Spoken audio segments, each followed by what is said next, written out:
Angang marigi manungda angang amadi worm infection taurakpa yabagi oithokpa LEIBA MARAMNA LEINGAKNA PAIKHATLIBA Deworming gi program Asida Matam Chana Hidak Pijabiyu HAINA National Health Mission gi State Mission Director Dr. DINESH na appeal TOURAKLI Hiramasigi matangda ngasi lamfel pata LEIBA State Mission Director gi conference hall da pangthokpa pau gi mifam amada wafam ase fongdokladuna DINESH na hai Kumja English ngani tara mangadagi Ministry of Health and Family Welfare gi makhada chahi amadagi tara mapan faubugi manungda leiba angang singidamal National Deworming Day ase chahi amada round aniral pangthokduna lakle Manipurda chahi asigi oina April tang 13 da ahanba round gi National Deworming Day ase pangthokre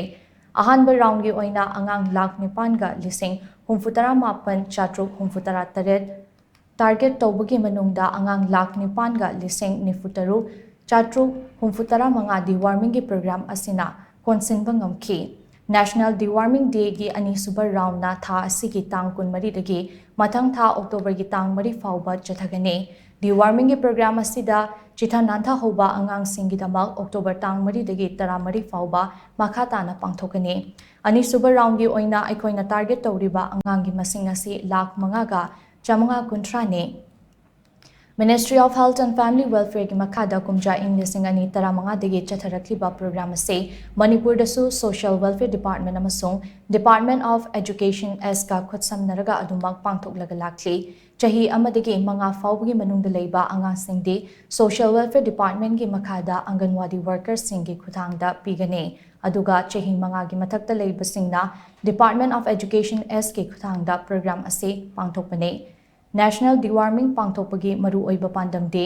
angang sing masa mau fana amade tinjang kaijang dana leinabane karigumba angang sing da worm infection thoklabade angang singi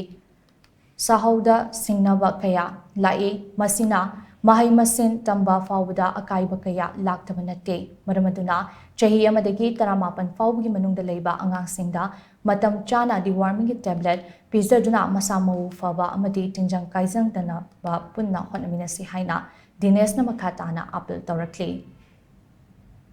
Government of India ki koi Ministry of Health and Family Welfare ki makhada moina hairi si survey ki makhada angang mari ki manungda angang amadi worm infection tawbi ai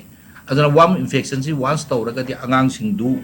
koi ki bagi overall health school da nutrition status oiro